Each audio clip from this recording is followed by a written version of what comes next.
ഹരേ അല്ല കൃഷ്ണ നമ്മുടെ ഉപദേശാമൃതം തുടങ്ങുന്ന ഇന്നല്ലേ എന്ന് ചോദിക്കുക. ആന്ന് മാതാജി L3 കയറിയാ മതി, അത് ഈ ലിങ്ക് ഉണ്ട്. അല്ല പഴയ ലിങ്ക് തന്നെയാണോന്ന് ചോദിക്കുക. അത് L2 അല്ലാന്നോ, ഇത് L3. L3യുടെ L360.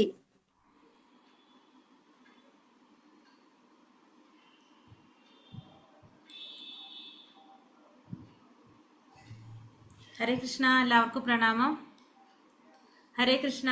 ഓം നമോ ഭഗവതേ വാസുദേവായ. ഓം നമോ ഭഗവതേ വാസുദേവായ. ഓം നമോ ഭഗവതേ വാസുദേവായ. ഓം അജ്ഞാനതിമിരാന്ധസ്യ ജ്ഞാനാഞ്ജനാശലാകയാ ചക്ഷുരുന്മീലിതം യേന തസ്മൈ ശ്രീ ഗുരവേ നമഃ. നമോ വിഷ്ണുപാദായ കൃഷ്ണപ്രേഷ്ഠായ ഭൂതലേ ശ്രീമതേ ഭക്തിവേദാന്ത സ്വാമിനിധി നാമിനേ. നമസ്തേ സാരസ്വതേ ദേവേ ഗൗരവാണി പ്രചാരിണേ നിർവിശേഷ ശൂന്യവാദി പാശ്ചാത്യദേശധാരിണേ. ജയ ശ്രീ കൃഷ്ണ ചൈതന്യ പ്രഭു നിത്യാനന്ദ ശ്രീ അദ്വൈത ഗദാധര ശ്രീവാസാദി ഗൗരഭക്തവൃന്ദ. ഹരേ കൃഷ്ണ കൃഷ്ണ കൃഷ്ണ ഹരേ ഹരേ, ഹരേ രാമ രാമ രാമ ഹരേ ഹരേ. ഹരേ കൃഷ്ണ. എല്ലാവർക്കും പ്രണാമം. മാതാജി. ഹരേ കൃഷ്ണ. ഒരു കാര്യം ആദ്യം പറയട്ടെ, എന്ന് പറയേണ്ടി വന്നതുകൊണ്ട് ഞാൻ പറയാണ്. നമ്മുടെ ക്ലാസ് ലൈവ് പോകുന്ന ക്ലാസ് ആണ്. അപ്പോൾ നമ്മൾ ഈ സൂമിൽ കയറി കഴിഞ്ഞാൽ സംസാരം ഒഴിവാക്കുക, നമ്മൾ നാമം ജപിക്കുക. നമ്മൾ ഒരു ക്ലാസ് നമ്മൾ സെർച്ച് ചെയ്യുമ്പോൾ ഫസ്റ്റ് നമ്മുടെ സംസാരം കേൾക്കുമ്പോൾ നമ്മളായാലും പിന്നെ അത് കേൾക്കാൻ നിൽക്കില്ല, ആരായാലും അങ്ങനെയല്ലേ ചെയ്യുള്ളൂ. അപ്പം അതുകൊണ്ട് സൂമിൽ കയറി കഴിഞ്ഞാൽ നാമം ജപിക്കുക. ഇപ്പം നമ്മൾ ലെവൽ 3 ക്ലാസ്സിലായി.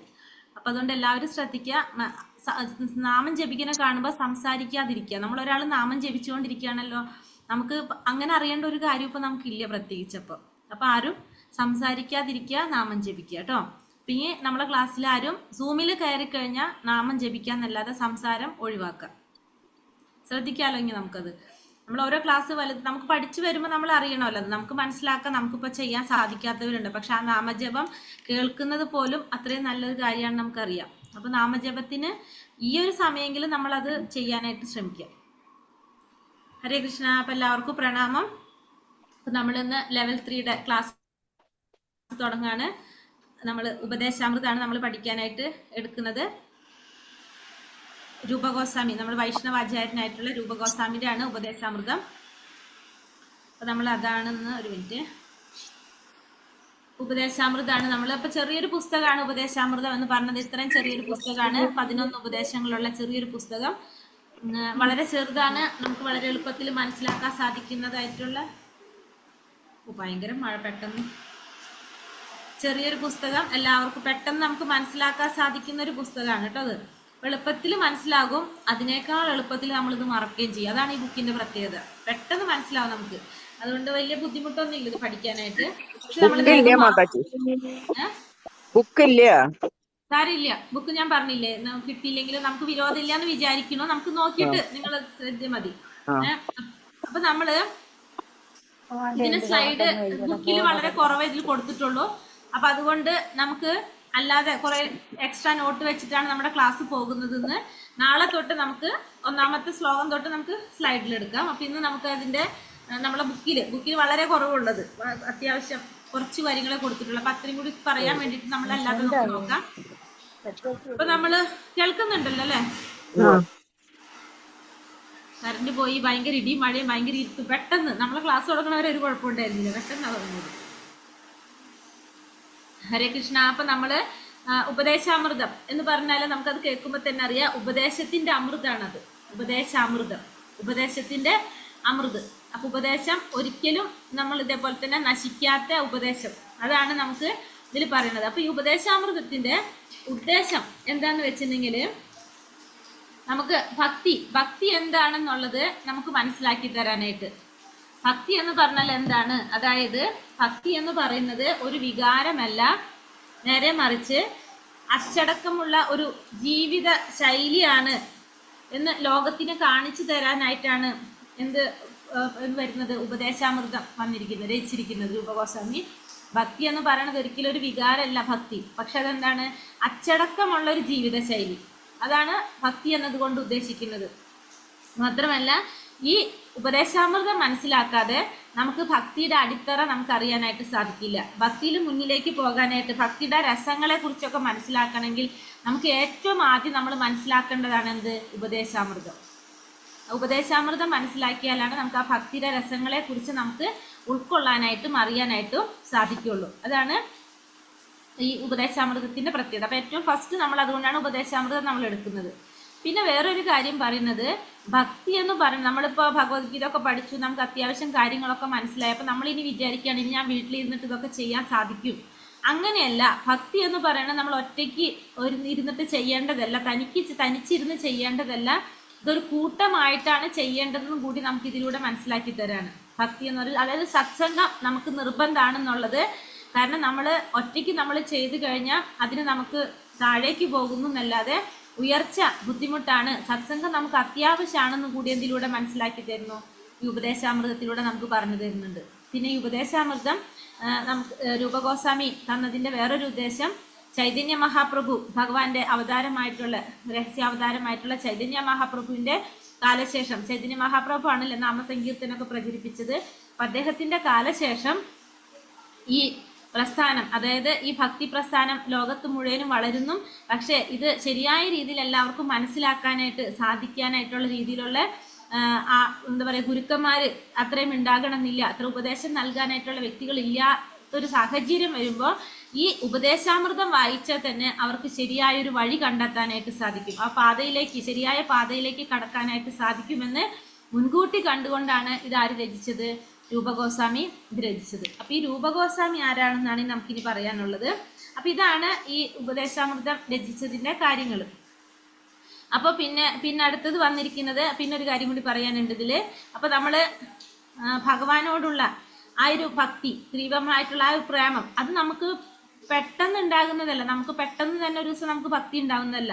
നമ്മൾ എന്താ ചെയ്യുന്നത്?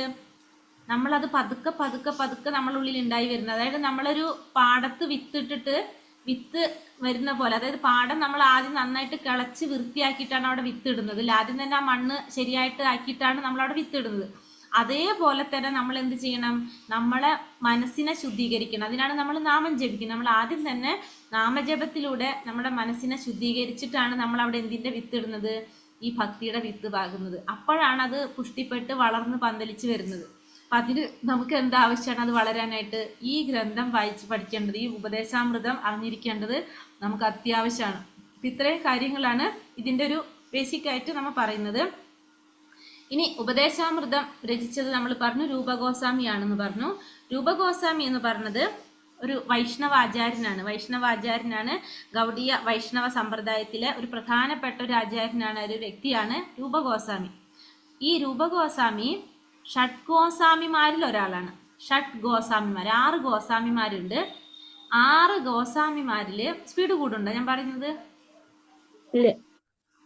6 ഗോസ്വാമിമാരിൽ ഒരാളാണ് രൂപഗോസ്വാമി. ഈ 6 ഗോസ്വാമിമാരെന്ന് പറയുന്നത് രൂപഗോസ്വാമി, സനാതന ഗോസ്വാമി, ജീവഗോസ്വാമി, രഘുനാഥ ഭട്ട ഗോസ്വാമി, രഘുനാഥ ദാസ ഗോസ്വാമി, ഗോപാല ഭട്ട ഗോസ്വാമി. രൂപഗോസ്വാമി, സനാതന ഗോസ്വാമി, ജീവഗോസ്വാമി, രഘുനാഥ ഭട്ട ഗോസ്വാമി, രഘുനാഥ ദാസ ഗോസ്വാമി, ഗോപാല ഭട്ട ഗോസ്വാമി. ഈ 6 പേരാണ് ഷഡ്ഗോസ്വാമിമാരെന്നറിയപ്പെടുന്നത്. ഇവരുടെ പേര് നമ്മൾ കാണാതെ പഠിക്കാം. രൂപഗോസ്വാമി, സനാതന ഗോസ്വാമി, ജീവഗോസ്വാമി, രഘുനാഥ ഭട്ട ഗോസ്വാമി, രഘുനാഥ ദാസ ഗോസ്വാമി, ഗോപാല ഭട്ട ഗോസ്വാമി. ഈ 6 പേര് ഷഡ്ഗോസ്വാമിമാർ, 6 ഗോസ്വാമിമാരെന്നാണ് അറിയപ്പെടുന്നത്. ഗോസ്വാമി എന്ന് വെച്ചാൽ നമ്മൾ പഠിച്ചിട്ടുണ്ട് അല്ലെ ഭഗവത്ഗീതയിൽ.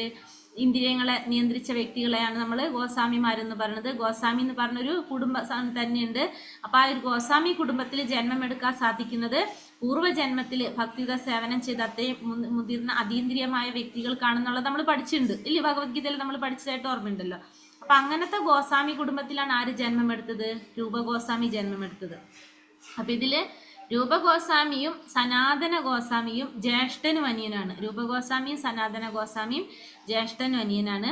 ഈ ജീവഗോസ്വാമി എന്ന് പറയുന്നത് രൂപഗോസ്വാമിയുടെയും സനാതന ഗോസ്വാമിയുടെയും വേറൊരു ജ്യേഷ്ഠന്റെ മകനാണ് ജീവഗോസ്വാമി. ഇവർ 3 പേരും തമ്മിലുള്ള ബന്ധമാണ് നമ്മൾ പറഞ്ഞത്. അങ്ങനെ അപ്പൊ ഈ രൂപഗോസ്വാമിയെ കുറിച്ച് നമുക്ക് കുറച്ചും കൂടി പറയുകയാണെങ്കിൽ സരസ്വതി ബ്രാഹ്മിൻ കുടുംബത്തിലാണ് രൂപഗോസ്വാമി ജന്മം എടുക്കുന്നത്. സരസ്വതി ബ്രാഹ്മിൻ കുടുംബത്തിലാണ് ജന്മം എടുക്കുന്നത്. വളരെ ബുദ്ധിമാനായിരുന്നു രൂപഗോസ്വാമി, വളരെയധികം ബുദ്ധിമാനായിരുന്നു. അപ്പൊ ഈ ഷഡ്ഗോസ്വാമിമാരുടെ ലീഡർ ആയിട്ടാണ് രൂപഗോസ്വാമിയെ പറയുന്നത്.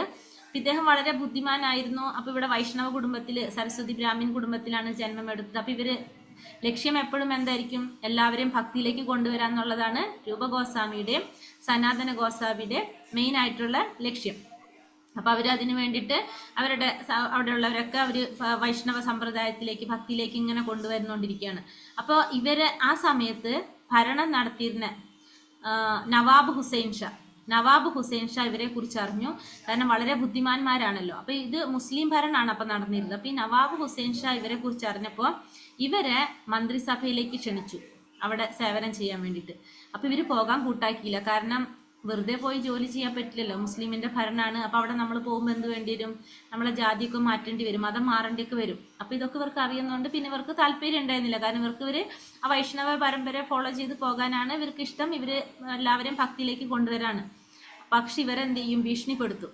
കാരണം ഇവരുടെ അവിടെയുള്ള ജനങ്ങളൊക്കെ അവർ ഉപദ്രവിക്കുന്നു, അവർക്ക് ബുദ്ധിമുട്ടുകൾ ഉണ്ടാക്കുന്നൊക്കെ പറഞ്ഞിട്ട് രാജാവാണല്ലോ, അവര് ഭീഷണിപ്പെടുത്തും. അപ്പൊ അങ്ങനെ മറ്റുള്ളവരുടെ നന്മയ്ക്ക് വേണ്ടിയിട്ട് ഇവര് പോകാൻ തയ്യാറാകാണ്. അങ്ങനെ രൂപഗോസ്വാമിയും സനാതന ഗോസ്വാമിയും നവാബ് ഹുസൈൻ ഷായുടെ മന്ത്രിസഭയിൽ ചേർന്നപ്പോൾ ഓട്ടോമാറ്റിക്കലി എന്ത് സംഭവിക്കും? പേര് മാറും. അതായത് അവര് മതം മാറി മുസ്ലിം ആകേണ്ടതായിട്ട് വരും. അതിനുശേഷം അവിടെ സേവ ചെയ്യാൻ പറ്റുള്ളൂ. അങ്ങനെ അവര് ഡബീർ ഖാസും സക്കീർ മാലിക്കുമായിട്ട് ഇവരെ പേര് മാറാണ്. ഡബീർ ഖാസ്, സക്കീർ മാലിക് എന്നായിട്ട് മാറും. രൂപഗോസ്വാമിയുടെ സനാതന ഗോസ്വാമിയുടെ പേര് ഡബീർ ഖാസ്, സക്കീർ മാലിക്.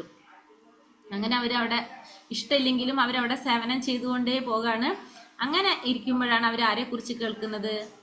ചൈതന്യ മഹാപ്രഭുവിനെ കുറിച്ച് കേൾക്കുന്നത്. അപ്പൊ ചൈതന്യ മഹാപ്രഭു രാമകേളിയിൽ വരാണ്. ആദ്യമായിട്ട് രാമകേളിയിൽ വരുമ്പോൾ ഇവരെന്ത് ചെയ്യും? ചൈതന്യ മഹാപ്രഭുവിനെ കാണാനായിട്ട് പോകും. അങ്ങനെ ചൈതന്യ മഹാപ്രഭുവിനെ കണ്ട് അപ്പൊ ഇവരുടെ അവസ്ഥയൊക്കെ ചൈതന്യ മഹാപ്രഭുവിനോടൊക്കെ പറയും.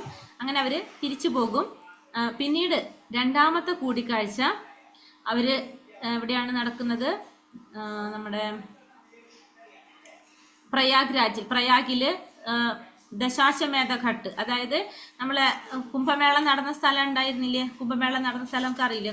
പ്രയാഗ്രാജിലല്ലേ? അവിടെ വെച്ചിട്ടാണ് രണ്ടാമത്തെ കൂടിക്കാഴ്ച നടക്കുന്നത്.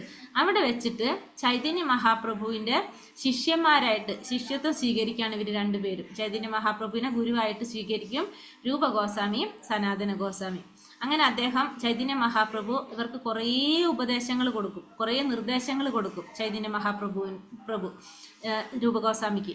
അങ്ങനെ ചൈതന്യ മഹാപ്രഭു കൊടുത്ത ആ നിർദ്ദേശങ്ങൾ, ആ ഉപദേശങ്ങൾ 10 ദിവസം കൊണ്ടാണ് അദ്ദേഹം ഉപദേശിക്കുന്നത്. അതാണ് വലിയൊരു സമുദ്രം പോലെ നമുക്ക് ഭക്തിരസാമൃത സിന്ധു എന്ന് പറഞ്ഞിട്ടൊരു കടലായിട്ട് നമുക്ക് തന്നിരിക്കുന്നത്. അത് രൂപഗോസ്വാമിയുടെ തന്നെയാണത്. ഭക്തിരസാമൃത സിന്ധു, ഭക്തിയെക്കുറിച്ചുള്ള ഭക്തിതത്വം, കൃഷ്ണതത്വം, ഭക്തിതത്വം, രസതത്വം എന്നൊക്കെ പറഞ്ഞ് കുറേ കാര്യങ്ങൾ അതിൽ പറയുന്നുണ്ട്. അപ്പോൾ നമുക്ക് രൂപഗോസ്വാമിയാണ് ചൈതന്യ മഹാപ്രഭുവിന്റെ മനസാക്ഷിപ്പ് സൂക്ഷിപ്പുകാരനാണെന്ന് പറയാം. ആര്? രൂപഗോസ്വാമിക്ക് ചൈതന്യ മഹാപ്രഭുവിനെ കുറിച്ച് ചൈതന്യ മഹാപ്രഭു ചിന്തിക്കുന്നത് ആർക്ക് മനസ്സിലാക്കാൻ സാധിക്കും? രൂപഗോസ്വാമിക്ക് മനസ്സിലാക്കാനായിട്ട് സാധിക്കും. അതായത് നമ്മളെ പ്രാർത്ഥനയിൽ നമ്മൾ പറയുന്ന 2 രൂപഗോസ്വാമിയുടെ പ്രണാമ മന്ത്രമുണ്ട്. ശ്രീ ചൈതന്യ മനോഭീഷ്ടം സ്ഥാപിതം യേന ഭൂതലേ സ്വയം രൂപകഥാ മഹ്യം ദദാതി സോപതാന്തികം. ശ്രീ ചൈതന്യ മനോഭീഷ്ടം, ചൈതന്യ മഹാപ്രഭുവിന്റെ മനസ്സിലെ അഭീഷ്ടങ്ങള് സ്ഥാപിതം യേന ഭൂതലേ, ഈ ഭൂതലത്തിൽ സ്ഥാപിച്ച ആ സ്വയം രൂപകഥാ മഹ്യം ദദാതി സോപതാന്തികം. ആ രൂപഗോസ്വാമി എനിക്ക് എപ്പോഴാണോ അദ്ദേഹത്തിന്റെ പാതാരവിന്ദങ്ങളിൽ അഭയം തരുന്നത്. രൂപഗോസ്വാമിയുടെ പ്രണാമ മന്ത്രാണത്. അദ്ദേഹത്തെ നമ്മൾ എന്നും ചൊല്ലുന്ന മന്ത്രമാണ് ശരിക്കും ഇത്. അപ്പോൾ നമുക്ക് മനസ്സിലാക്കാം ചൈതന്യ മഹാപ്രഭുവിന്റെ മനോഭീഷ്ടം ഈ ഭൂതലത്തിൽ സ്ഥാപിക്കാനായിട്ട് ആരാണ് സഹായം ചെയ്യുന്നത്? രൂപഗോസ്വാമിയാണ്. അപ്പൊ രൂപഗോസ്വാമി അതാണ് മനസ്സിലെ ആഗ്രഹങ്ങൾ മനസ്സിലാക്കുന്നതാണ് ആര്? രൂപഗോസ്വാമി, ചൈതന്യ മഹാപ്രഭുവിന്റെ. അങ്ങനെയാണ് അദ്ദേഹം. അപ്പൊ ചൈതന്യ മഹാപ്രഭു ആകെ നമുക്ക് തന്നിരിക്കുന്നത് ശിക്ഷാഷ്ടകം എന്ന് പറയുന്ന 8 ശ്ലോകങ്ങൾ. അത് മാത്രമാണ് നമുക്ക് ആര് തന്നിരിക്കുന്നത്? ചൈതന്യ മഹാപ്രഭു തന്നിരിക്കും. നമ്മൾ രാവിലെ മംഗളാരതിയിൽ കേൾക്കുന്നുണ്ടാവും അല്ലെ, നമ്മൾ ചേതോ ദർപ്പണമാർജനം ഭവമഹാധാവാഗ്നി നിർവാപണം ശ്രേയ കൈരവ ചന്ദ്രിക വിതരണം എന്ന് പറഞ്ഞു വരുന്ന ആ അതാണ് ചൈതന്യ മഹാപ്രഭുവിൻ്റെതായിട്ട് നേരിട്ട് നമുക്ക് തന്നിരിക്കുന്നത്. ബാക്കിയെല്ലാം ചൈതന്യ മഹാപ്രഭുവിന്റെ നിർദ്ദേശങ്ങള് രൂപഗോസ്വാമിയാണ് നമുക്ക് ബുക്കാക്കി തന്നിരിക്കുന്നത്. ബാക്കിയെല്ലാം ആരിലൂടെയാണ് വന്നിരിക്കുന്നത്? രൂപഗോസ്വാമിയിലൂടെയാണ്. രൂപഗോസ്വാമി ചൈതന്യ മഹാപ്രഭു പറയുന്നതനുസരിച്ച് കുറേ ഗ്രന്ഥങ്ങളുണ്ട് രൂപഗോസ്വാമിയുടെ. അപ്പൊ അതിൽ നമ്മൾ പഠിക്കുന്ന 2 ഗ്രന്ഥം, ഒന്ന് ഉപദേശാമൃതവും രണ്ടാമത്തത് ഭക്തിരസാമൃത സിന്ധു. അപ്പൊ രൂപഗോസ്വാമി നമുക്ക് കാണിച്ചു തന്നാണ് ഈ പാതയിലൂടെ പോയി കഴിഞ്ഞാൽ നമുക്ക് ആത്മീയമായ പുരോഗതി ഉണ്ടാകുമെന്ന് ആര് കാണിച്ചു തന്നു? രൂപഗോസ്വാമി കാണിച്ചു തന്നു. അതാണ് നമ്മൾ ഇസ്കോൺ ഫോളോ ചെയ്തു പോകുന്നത്. അതുകൊണ്ട് നമ്മളെ രൂപാനുഗാസ് എന്നാണ് നമ്മൾ അറിയപ്പെടുന്നത്. രൂപഗോസ്വാമിയുടെ പാതയാണ് നമ്മൾ പിന്തുടരുന്നത്. അതുകൊണ്ട് നമ്മളെ രൂപാനുഗാസ് എന്നാണ് നമ്മൾ അറിയപ്പെടുന്നത്. രൂപഗോസ്വാമിയുടെ പാത പിന്തുടരുന്നതുകൊണ്ട് അദ്ദേഹം നമുക്ക് കാണിച്ചു തന്ന വഴിയിലൂടെയാണ് നമ്മൾ പോയിക്കൊണ്ടിരിക്കുന്നത്. അപ്പോ ഇത്രയും കാര്യങ്ങൾ പറഞ്ഞത് എല്ലാവർക്കും മനസ്സിലായോ? മനസ്സിലായി മാതാജി. ഓക്കെ. ഇപ്പൊ പറഞ്ഞില്ലേ രൂപഗോസ്വാമിയുടെ പാദം പിന്തുടർന്നുകൊണ്ട് എന്ത് പേരാണ് പറഞ്ഞത്? രൂപ അനുഗാസ്. രൂപഗോസ്വാമിയെ അനുഗമിക്കുന്നവർ രൂപാനുഗാസ്. അനുഗമിക്കുന്നവർ എന്ന് പറയുന്നത് നമ്മൾ പിന്തുടരുന്നവർ, അനുഗമിക്കുന്നവര്, രൂപഗോസ്വാമിയെ അനുഗമിക്കുന്നവര് രൂപാനുഗാസ് എന്ന് പറയും നമ്മൾ. അപ്പൊ ശരിക്കും ഈ രൂപഗോസ്വാമി എന്ന് പറയുന്നത് നമ്മള് ഭഗവാൻ വൃന്ദാവനത്തിൽ അവതരിച്ചപ്പോ നമുക്കറിയാം അല്ലെ, ഭഗവാൻ വൃന്ദാവനത്തിൽ അവതരിക്കുമ്പോ ഭഗവാന്റെ സന്തത സഹചാരികളെല്ലാം വരും അല്ലെ, അങ്ങനെയല്ല നമ്മൾ പഠിച്ചിരിക്കുന്നത്. ഭഗവാൻ അവതരിക്കുന്നതിന് മുമ്പ് ഓരോരോ രൂപത്തിൽ ഓരോരോ ഭാവത്തിലും ഭഗവാന്റെ വൃന്ദാവനത്തിലുള്ള എല്ലാവരും വരും. അത് കഴിഞ്ഞിട്ടാണ് ഭഗവാൻ വരുന്നത്. നമ്മളെ പ്രധാനമന്ത്രി എൻട്രി ചെയ്യണല്ലോ, ആദ്യം എല്ലാവരും വന്ന് അത് കഴിഞ്ഞിട്ട് ലാസ്റ്റ് മന്ത്രി വരും അല്ലെ. അതേപോലെ തന്നെയാണ് ഭഗവാൻ. അപ്പൊ ഇവിടെ ചൈതന്യ മഹാപ്രഭുവായിട്ട് ഭഗവാൻ അവതരിച്ചപ്പോൾ ഇതേപോലെ തന്നെ ഭഗവാന്റെ സന്തത സഹചാരികളൊക്കെ പല രീതിയിൽ വരും. അങ്ങനെ ഈ രൂപഗോസ്വാമി എന്ന് പറയുന്നത് ഭഗവാന്റെ നിത്യലീലയിലുള്ളവരാണ്. രൂപമഞ്ജരിയാണത്. ഭഗവാന്റെ വൃന്ദാവനത്തില് ഭഗവാന്റെ രാധാറാണിയുടെയും അഷ്ടസഖിമാരുണ്ടല്ലോ, 8 സഖിമാരുണ്ട് ഭഗവാനും രാധാറാണിക്കും. ആ 8 സഖിമാർക്ക് സേവനം ചെയ്യുന്നവരാണ് മഞ്ജരിമാര്. 8 സഖിമാർക്ക് അസിസ്റ്റന്റ് ചെയ്യുന്ന, അവരെ സഹായിക്കുന്നവരെയാണ് നമ്മൾ മഞ്ജരിമാരെന്ന് പറയുന്നത്. അതില് വരുന്ന ഒരു മഞ്ജരിയാണ് ആര്? രൂപമഞ്ജരി. അപ്പൊ ഈ രൂപമഞ്ജരി ആണ് രൂപഗോസ്വാമിയായിട്ട് വരുന്നത്. ചൈതന്യ മഹാപ്രഭു അവതരിച്ച സമയത്ത് രൂപഗോസ്വാമിയാണ് രൂപമഞ്ജരി ആയിട്ട് വരുന്നത്. അതായത് ഭഗവാന്റെ നിത്യലീലയിലുള്ളവർ തന്നെയാണ് ഇവരൊക്കെ. അപ്പൊ ഇത്രയും കാര്യങ്ങൾ ഇപ്പൊ നമ്മൾ പറഞ്ഞത്. ഇനി നമുക്ക് ഈ ഉപദേശാമൃതത്തിന്റെ എവിടെ നിന്നാണ് ഉപദേശാമൃതം തുടങ്ങാനായിട്ട് കാരണം എന്നുള്ളതും കൂടി നമുക്ക് നോക്കാം.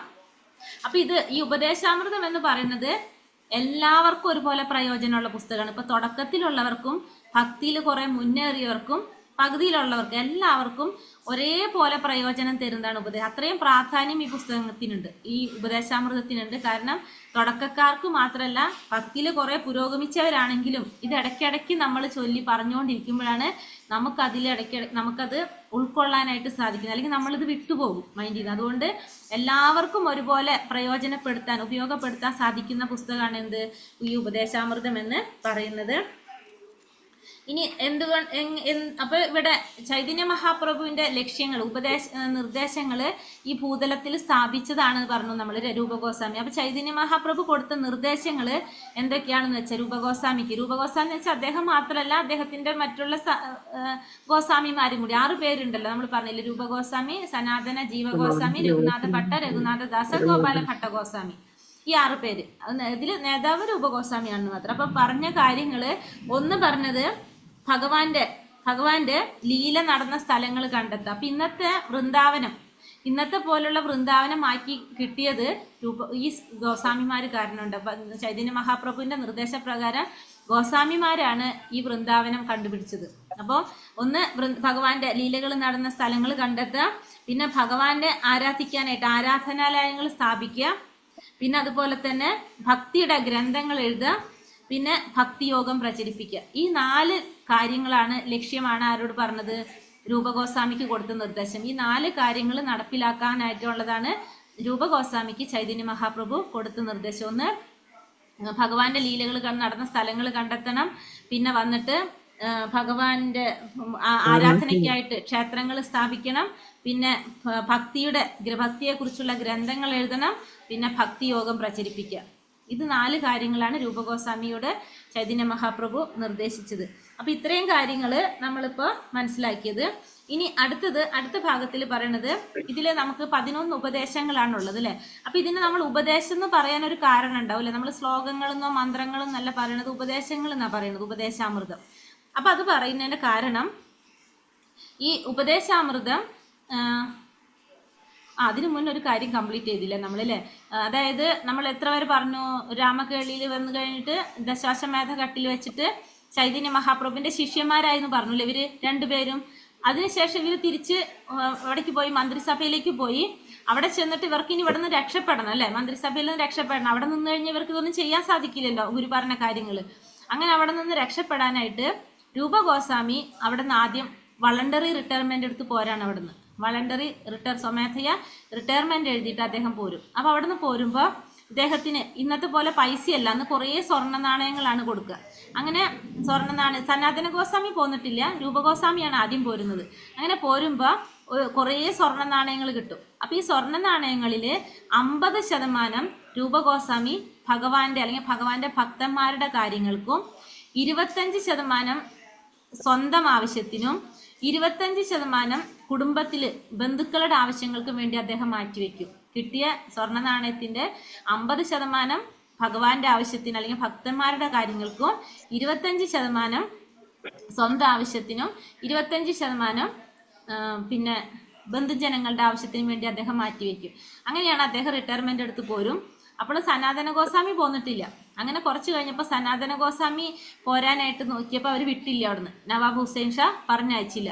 അങ്ങനെ അദ്ദേഹം എന്ത് ചെയ്തു, അവിടെ നിന്ന് ലീവ് എടുക്കും. വയ്യാന്ന് പറഞ്ഞിട്ട്, സുഖമില്ല എന്ന് പറഞ്ഞിട്ട് ലീവ് എടുത്തിട്ട് വീട്ടിലിരുന്നിട്ട് എന്ത് ചെയ്യും, ഭാഗവതം പഠിപ്പിക്കാൻ തുടങ്ങും.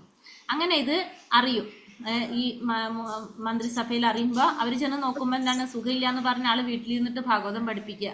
അങ്ങനെ പിടിച്ചുകൊണ്ട് പോയിട്ട് ജയിലിലിടുമ്പോൾ പിന്നെ ജയിലിൽ നിന്ന് രക്ഷപ്പെടുത്താൻ വേണ്ടിയിട്ട് രൂപഗോസ്വാമി ഈ നീക്കി വെച്ച പൈസ ഉണ്ടല്ലോ, ആ സ്വർണ്ണ നാണയം എടുത്തിട്ട് അത് കൊടുത്തിട്ടാണ് രൂപഗോസ്വാമി സനാതന ഗോസ്വാമി അവിടെ നിന്ന് രക്ഷപ്പെടുത്തിയിട്ട്, അങ്ങനെയാണ് പിന്നെ അവരിതൊക്കെ ചെയ്യാൻ അവർക്ക് സാധിക്കുന്നത്. കാരണം കുറേ കഷ്ടപ്പെട്ടിട്ടാണ് അവരിതിലേക്ക് വന്നതെന്നുള്ളത് നമുക്ക് മനസ്സിലാക്കി തരാണ്. കുറേ പ്രശ്നങ്ങളൊക്കെ കൂടെ അതിജീവിച്ചിട്ടാണ് ഇതിൽ വരുന്നത്. അങ്ങനെ അത് കഴിഞ്ഞിട്ട് ഇനി നമുക്ക് ഉപദേശാമൃതം, എന്തുകൊണ്ടാണ് ഉപദേശം എന്ന് പറയാൻ കാരണം എന്ന് പറയാം. അങ്ങനെ രൂപഗോസ്വാമി നമ്മൾ പറഞ്ഞില്ലേ ഭയങ്കര ബുദ്ധിമാനാണെന്ന് പറഞ്ഞു. അപ്പം അദ്ദേഹത്തിന് ഒരിക്കലും തെറ്റ് പറ്റില്ല. രൂപഗോസ്വാമിക്ക് അദ്ദേഹം എല്ലാ കാര്യങ്ങളും അത്രയും പെർഫെക്റ്റ് ആയിട്ടാണ് ആര് ചെയ്യുക, രൂപഗോസ്വാമി ചെയ്യുക. അങ്ങനെ അദ്ദേഹം ഒരു രചന നടത്തിയപ്പോൾ ഒരു ദിവസം ഒരു രചന നടത്തിയപ്പോൾ അതിൽ വല്ലഭാചാര്യർ പറയാണ്, വല്ലഭാചാര്യർ എന്ന് വെച്ചാൽ വളരെ സീനിയർ ആയിട്ടുള്ള ഒരു ആചാര്യനാണ്. അദ്ദേഹം പറഞ്ഞു ഈ രൂപഗോസ്വാമിയുടെ രചനയിൽ തെറ്റുണ്ടെന്ന് പറഞ്ഞു. അദ്ദേഹം രചിച്ചതിൽ തെറ്റുണ്ടെന്ന് ആര് പറയും, വല്ലഭാചാര്യർ പറയും. അപ്പോൾ വല്ലഭാചാര്യർ പറഞ്ഞപ്പോൾ സീനിയർ ആയിട്ടുള്ള ഒരു ആചാര്യനല്ലേ, അപ്പോൾ രൂപഗോസ്വാമി അത് സമ്മതിച്ചു കൊടുത്തു. അദ്ദേഹം സാരമില്ല ഓക്കെ എന്നുള്ള രീതിയിൽ സമ്മതിച്ചു കൊടുത്തു. പക്ഷേ അദ്ദേഹത്തിന്റെ ജ്യേഷ്ഠന്റെ മകനായിട്ടുള്ള ജീവഗോസ്വാമിക്ക് അത് അംഗീകരിക്കാൻ സാധിച്ചില്ല. കാരണം അദ്ദേഹത്തിന് അറിയാം രൂപഗോസ്വാമിക്ക് ഒരിക്കലും തെറ്റ് പറ്റില്ല എന്നുള്ളത്. അപ്പോൾ ഈ രൂപഗോസ്വാമിയോട് പറയാതെ ഈ ജീവഗോസ്വാമി എന്ത് ചെയ്യും, ഈ വല്ലഭാചാര്യരുടെ അടുത്ത് ചെന്നിട്ട് ഒരു സംവാദത്തിന് ക്ഷണിക്കും അദ്ദേഹത്തെ. കാരണം അത്രയും അറിവുള്ള വ്യക്തിയാണെങ്കിൽ സംവാദത്തിൽ വിജയിക്കുമല്ലോ. അപ്പം അതിന് വേണ്ടിയിട്ട് സംവാദത്തിന് ക്ഷണിക്കും. രൂപഗോസ്വാമി അറിയില്ലത്. അപ്പം അങ്ങനെ സംവാദത്തിന് ക്ഷണിക്കുമ്പോൾ സംവാദത്തിൽ ജീവഗോസ്വാമി ജയിക്കും, ഈ വല്ലഭാചാര്യർ തോൽക്കും. അപ്പോൾ അവിടെ എന്ത് തെളിയിക്കപ്പെട്ടു, രൂപഗോസ്വാമിയാണ് അതായത് ഇദ്ദേഹത്തിന് അറിവ് കുറവാണെന്നുള്ളത് അവിടെ മനസ്സിലാക്കാറില്ല. അപ്പോൾ ഈ വളരെ സന്തോഷത്തിൽ ഇത് ചെന്നിട്ട് രൂപഗോസ്വാമിയുടെ അടുത്ത് പറയാനായിട്ട് പോകും. രൂപഗോസ്വാമിക്ക് കേൾക്കുമ്പോൾ ദേഷ്യം വരും. കാരണം വെച്ചിട്ടുണ്ടെങ്കിൽ ഒരു സീനിയർ ആയിട്ടുള്ള ഒരു ആചാര്യനാണ്, അപ്പം അങ്ങനെ നമ്മൾ ചെയ്യാൻ പാടില്ല എന്ന് പറഞ്ഞിട്ട് ഈ ജീവഗോസ്വാമി അദ്ദേഹം വഴക്ക് പറയും. അപ്പം ഇതൊക്കെ വൃന്ദാവനത്തിലാണ് നടക്കുന്നത്.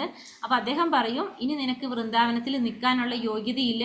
കാരണം ഒരു ആചാര്യനായിട്ടുള്ള ഇത്രയും സീനിയർ ആയിട്ടുള്ള ഒരു വ്യക്തിയെ, നമ്മൾ പറയുന്നത് അങ്ങനെയാണല്ലോ, ഗുരുക്കന്മാർ എന്തെങ്കിലും പറഞ്ഞാൽ പോലും നമ്മൾ എന്ത് ചെയ്യാൻ പാടില്ല, അവരെ നമ്മൾ ചോദ്യം ചെയ്യാനോ നമ്മൾ ധിക്കരിക്കാനോ പാടില്ല.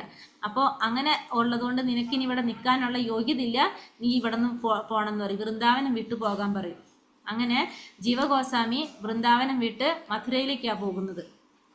അങ്ങനെ അവിടെ ചെല്ലുമ്പോൾ അദ്ദേഹത്തിന് വളരെ ബുദ്ധിമുട്ടാണ് ജീവിക്കാനും. അദ്ദേഹത്തിൻ്റെ എല്ലാ കാര്യങ്ങളും വളരെ പ്രശ്നത്തിലാണ് അവിടെ പോയിക്കൊണ്ടിരിക്കുന്നത്.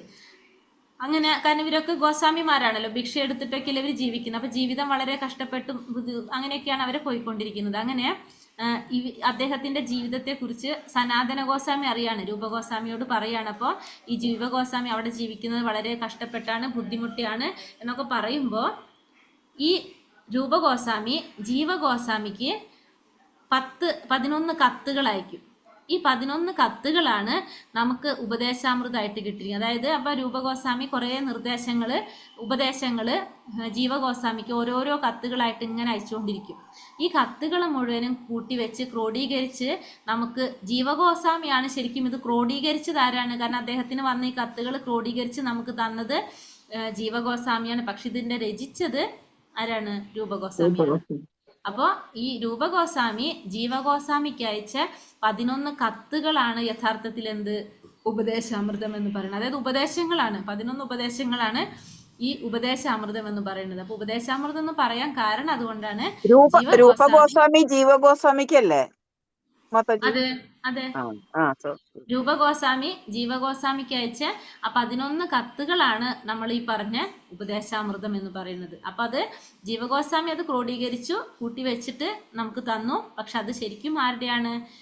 രൂപഗോസ്വാമിയുടെയാണ്. മനസ്സിലായോ? അപ്പൊ 11 ഉപദേശങ്ങൾ രൂപഗോസ്വാമി ജീവഗോസ്വാമിക്ക് അയച്ചു കൊടുത്ത 11 ഉപദേശങ്ങളാണ്. അതിൽ പറയുന്നത് ഭക്തിയുടെ അടിത്തറയെ കുറിച്ചാണ് പറയുന്നത്. അതായത് നമ്മൾ ചെയ്യേണ്ട കാര്യങ്ങൾ, ചെയ്യാൻ പാടില്ലാത്ത കാര്യങ്ങൾ, സാധുസംഘത്തെക്കുറിച്ച്, നാവിനെ മനസ്സിനെ നിയന്ത്രിക്കുന്നതിനെ കുറിച്ച്, പിന്നെ പ്രേമഭക്തിയെക്കുറിച്ച്, ഭാവഭക്തിയെക്കുറിച്ച്. അതായത് 1 മുതൽ 7 വരെയുള്ള ഉപദേശം നമുക്ക് വൈദ്യ സാധന ഭക്തി എന്ന് പറയും. അതിൽ 8ാമത്തത് രാഗാനുഗ ഭക്തി, 9 തൊട്ട് 11 വരെയുള്ളത് ഭാവഭക്തി, പ്രേമഭക്തി. അങ്ങനെ 4 കാറ്റഗറി ആയിട്ടാണ് ഇതിരിക്കുന്നത്. വൈദ്യ സാധന ഭക്തി, രാഗാനുഗ ഭക്തി, ഭാവഭക്തി, പ്രേമഭക്തി. അത് ഓരോന്ന് എടുക്കുമ്പോൾ നമുക്ക് പറഞ്ഞു പോകാം. അങ്ങനെയാണ് ഈ ഉപദേശങ്ങളെ തിരിച്ചിരിക്കുന്നത്. 11 ഉപദേശങ്ങൾ.